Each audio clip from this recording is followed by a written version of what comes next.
கஸ்டமருக்கு ஏற்ற மாதிரி ரெடிமேட் மெட்டீரியல் கிளாத்தில் உள்ள நெக் டிசைனை எப்படி கட் பண்ணி ஸ்டிச் பண்ணலாம் அப்படிங்கிறத பற்றி தான் அந்த வீடியோ ஃபுல்லாகவே இருக்க போது. வீடியோ ஸ்கிப் பண்ணாமல் பாருங்கள், அப்போ தான் உங்களுக்கு புரியும். ஃபஸ்ட்டு நம்ம லைனிங் கிளாத்தை இந்த மாதிரி நாலாக மடித்து போட்டுக்கலாம். மெட்டீரியல் கிளாத், அதாவது ஒரிஜினல் கிளாத்தை விட லைனிங் கிளாத் வந்து ஒரு 3 இன்ச்சு வந்து குறைவாக இருந்தால் போதும். சரிங்களா? இப்போது ஃபஸ்ட்டு நான் மேலே உள்ள பிசிறு கிளாத் இருக்குல்ல, அதை வந்து நான் ரிமூவ் பண்ணிக்க போகிறேன். உங்களுக்கு எவ்வளோ இருக்கோ அது வரைக்கும் நீங்கள் கோடு போட்டுட்டு அதை கட் பண்ணி ரிமூவ் பண்ணிக்கோங்க. ஃபஸ்ட்டு நான் நெக்கு வித்து வந்து மார்க் பண்ணிக்கிறேன். 3 இன்ச்சஸ் மார்க் பண்ணிக்கிறேன். ப்ளஸ் ஷோல்டரும் நான் 3 இன்ச்சஸ் மார்க் பண்ணிக்கிறேன். உங்களுக்கு எவ்வளோ தேவையோ அந்த அளவுக்கு நீங்கள் மார்க் பண்ணி எடுத்துக்கோங்க. அதுக்கப்புறம் பேக் நெக்கோட வித்து, அதாவது ஹைட் இருக்குல்ல, அதை நம்ம மார்க் பண்ணிக்கலாம். நான் வந்து ஒரு 4 இன்ச்சஸ் வச்சுருக்கேன். உங்களுக்கு எவ்வளோ தேவையோ அந்த அளவுக்கு வச்சுக்கோங்க. இதை இப்போ நம்ம பாக்ஸ் போட்டு எடுத்துக்கலாம். நார்மலாக நீங்கள் கர்வ் எப்படி போடுவீங்களோ அதே மாதிரி போட்டுக்கோங்க. அதுக்கப்புறம் அளவு குர்த்தி இருக்கும்ல, அதை வச்சு தான் நம்ம இதை கட் பண்ண போகிறோம். ஃபுல்லாக மார்க் பண்ணிவிட்டு ஃபஸ்ட்டு அளவு குர்த்தி இந்த மாதிரி 2ஆக மடிச்சுட்டு நம்ம ஷோல்டர் எங்கே மார்க் பண்ணியிருக்கோமோ அதில் ஒரு 1/4 இன்ச் விட்டுக்கோங்க ஸ்டிச் பண்ணுறதுக்கு. அளவு குர்த்தியில் நம்மளுக்கு எவ்வளோ ஆம் ஹோல் இருக்கோ அதையும் நம்ம அப்படியே கனெக்ட் பண்ணிவிட்டு, அப்புறம் கீழே வரைக்கும் நம்ம குர்த்தி அளவுக்கு எவ்வளோ இருக்கோ அதை வந்து நம்ம கரெக்டாக மார்க் பண்ணிக்கலாம்.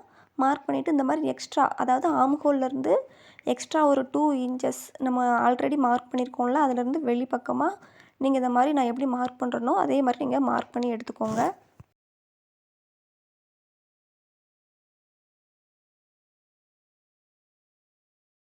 அப்புறமா நம்மளுக்கு சீட் அளவு மார்க் பண்ணுவோம்ல, அதையும் நீங்கள் ஒரு லைட்டாக ஒரு மார்க் பண்ணிக்கோங்க. ஏன்னா நம்ம அந்த அளவுலேருந்து தான் கீழே வரைக்கும் ஓப்பனில் விட போகிறோம். சரிங்களா? இது ஒரு ஓப்பன் டாப்னால கீழே வரைக்கும் ஓப்பன் இருக்கும். நீங்கள் கரெக்டாக மார்க் பண்ணி எடுத்துக்கோங்க. இப்போ நம்ம குர்த்தியை வந்து வெளியில் எடுத்துடலாம். இப்போ அழகாக நம்ம மார்க் பண்ணியிருக்கோம்ல, ஷோல்டர்லேருந்து நம்ம எங்கே ஆம் ஹோல் கரெக்டாக மார்க் பண்ணியிருக்கோமோ அங்கேருந்து நம்ம அந்த எல் ஷேப் போடுவோம்ல, அதை வந்து நம்ம கரெக்டாக அந்த மாதிரி மார்க் பண்ணிக்கலாம். அதுக்கப்புறமா நம்ம ஆம் ஹோலுக்கு ஒரு 1 1/2 இன்ச் கர்வ் போடுவோம்ல, அதே மாதிரி நீங்கள் மார்க் பண்ணிவிட்டு இந்த அளவுக்கு ஆம் ஹோல் எது வரைக்கும் நம்ம மார்க் பண்ணியிருக்கோமோ அதுலேருந்து பாதி அளவுக்கு எடுத்துகிட்டு நீங்கள் இப்படி மார்க் பண்ணிக்கோங்க. சரிங்களா? நான் வீடியோவில் எப்படி காட்டுறனோ இதே மாதிரி நீங்கள் பண்ணிக்கோங்க, கரெக்டாக வரும். இப்போ பார்த்தீங்கன்னா நம்மளுக்கு குர்த்திக்கு தேவையான எல்லா அளவுமே நம்ம மார்க் பண்ணி எடுத்தாச்சு. இப்போ நெக்கை நம்ம விட்டுறலாம். சரியா? நெக் நம்ம மார்க் பண்ணி வச்சுருக்கோம். நம்ம நெக்கு வந்து கட் பண்ண வேண்டாம். மற்ற பாகங்கள்லாம் நம்ம இப்படி இந்த மாதிரி கட் பண்ணி எடுத்துக்கலாம். சைடில் ஃபோல்ட் பண்ணியிருந்தா நீங்கள் அதையும் லைட்டாக கட் பண்ணி எடுத்துக்கோங்க. உங்களுக்கு கரெக்டாக வரும். எப்பயுமே நம்ம சைடு தான் ஃபோல்டிங் பக்கம் இருக்கணும். அதை நீங்கள் கரெக்டாக பார்த்துட்டு போட்டுக்கோங்க. சரிங்களா? இப்போது நம்ம மார்க் பண்ணி எடுத்து கட் பண்ணி முடித்தாச்சு. உள்ளே உள்ள பக்கம் தான் நம்மளுக்கு என்னது, ஃப்ரண்ட் பக்கம், ஃப்ரண்ட்டு. சரியா? வெளியில் உள்ளது வந்து நம்ம இப்போ மார்க் பண்ணோம்ல, இது வந்து பேக்கு. சரியா? இப்போது நம்ம ஃப்ரண்ட் பார்ட்டை மட்டும் தனியாக வெளியில் எடுத்து வச்சுக்கலாம். பேக் பார்ட்டை ஓப்பன் பண்ணிக்கலாம். ஃபஸ்ட்டு நம்ம டெம்பரவரியாக தான் நம்ம போட்டிருந்தோம் பேக் நெக் டிசைனு. இப்போ வந்து நான் 4 இன்ச் கரெக்டாக மார்க் பண்ணிவிட்டு அதில் ஷேப்பாக நான் கோடு போட்டுக்கிறேன். கோடு போட்டுட்டு வளைவு தேவைன்னா வளைவு வச்சுக்கோங்க. இல்லை அப்படின்னா ஸ்கொயரு இந்த மாதிரினாலும் நீங்கள் பேக்கில் மார்க் பண்ணிக்கலாம்.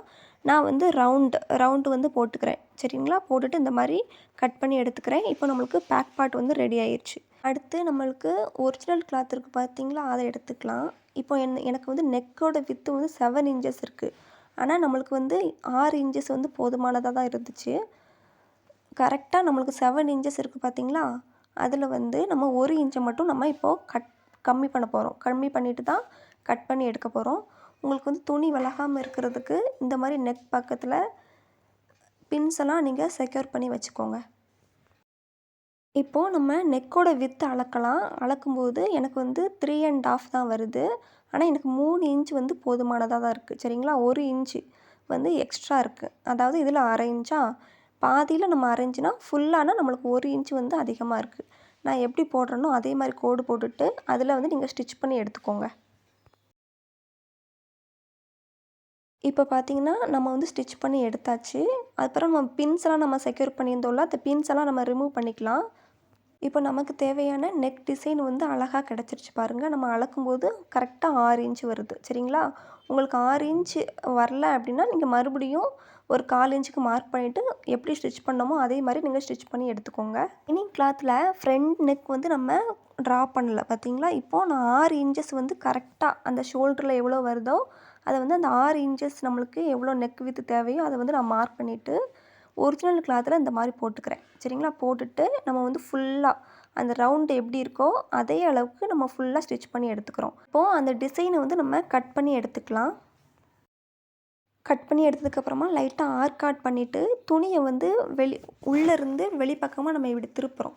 சரிங்களா? திருப்பிட்டு நம்ம மறுபடியும் உள்ளே இன்சர்ட் பண்ணும்போது வெளிப்பக்கம் நம்மளுக்கு ஒரிஜினல் கிளாத்தில் தெரியும். அப்போது அந்த நெக் ரவுண்டை வந்து நம்ம சேஃபாக ஸ்டிச் பண்ணி எடுத்துட்டோம்னா இந்த மாதிரி நம்மளுக்கு நெக்கு வந்து கிடச்சிரும். நெக்கோட ஹைட்டு வந்து அதிகமாக இருக்குது. அதனால நான் 1 இன்ச்சு மட்டும் மேலே வந்து கட் பண்ணி எடுத்திருக்கேன். இப்போ எனக்கு 5 இன்ச்சஸ் வந்து கரெக்டாக இருக்குது. அதே மாதிரி லைனிங் கிளாத்தை உள்வழியாக ஒரு டபுள் ஃபோல்ட் பண்ணி ஸ்டிச் பண்ணி எடுத்துக்கலாம். இப்போ நம்ம ஸ்டிச் பண்ணி எடுத்ததுக்கப்புறமா நம்மளுக்கு இப்படி தான் இருக்குது. இப்போது நம்ம ஃபுல்லாக ஸ்டிச் பண்ண போகிறோம். ஆர்ம் ஹோல்லேருந்து கீழே வரைக்கும் நம்ம அந்த லைனிங் கிளாத் மேலே இந்த ஒரிஜினல் கிளாத்தை வந்து அட்டாச் பண்ணி எடுக்க போகிறோம். அதனால நான் வந்து பின்ஸ் வந்து ஃபுல்லாக நான் போட்டுக்கிறேன். உங்களுக்கு எங்கெல்லாம் துணி விலகாமல் இருக்கணுமோ அங்கெல்லாம் நீங்கள் இந்த மாதிரி பின்ஸ் வச்சு செக்யூர் பண்ணி எடுத்துக்கோங்க.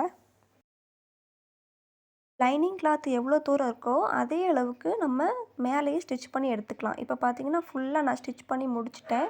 இப்போ எக்ஸ்ட்ரா கிளாத்தெல்லாம் இருக்குது பார்த்தீங்களா, அதெல்லாம் நம்ம கட் பண்ணி எடுத்துக்க போகிறோம். நான் எப்படி கட் பண்ணுறனோ சேஃபாக அதே மாதிரி நீங்களும் ஷேப்பாக கட் பண்ணிக்கோங்க.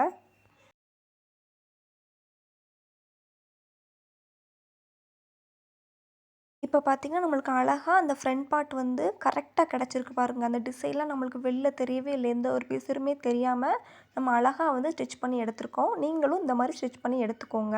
நீட்டாக நம்ம இதை அயர்ன் பண்ணி எடுத்துக்கலாம். அப்படின்னா ஸ்டிச்சிங் வந்து கரெக்டாக இருக்கும். பேக் பார்ட் நம்ம கட் பண்ணி வச்சுருந்தோம்ல, அதை வந்து ஒரிஜினல் கிளாத்தில் இந்த மாதிரி நீங்கள் ப்ளேஸ் பண்ணிக்கோங்க கரெக்டாக ப்ளேஸ் பண்ணதுக்கு அப்புறமா எல்லா மடங்குனது அந்த துணிகளாக இருக்கும்ல, அதெல்லாம் நீங்கள் கரெக்டாக எடுத்து வச்சுக்கோங்க. இப்போ நம்ம ஃப்ரண்ட் பார்ட்டுக்கு எப்படி பின்னெல்லாம் வச்சு செக்யூர் பண்ணோமோ அதே மாதிரி நம்ம கரெக்டாக பேக் நெக் வந்து நம்ம ஸ்டிச் பண்ண போகிறோம். சரிங்களா?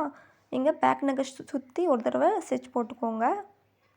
பேக் நெக்கை வந்து ஸ்டிச் பண்ணதுக்கப்புறமா திருப்பி போட்டுட்டு நீங்கள் வந்து ஃபுல்லாக ஸ்டிச் பண்ணி எடுத்துக்கோங்க. சரிங்களா?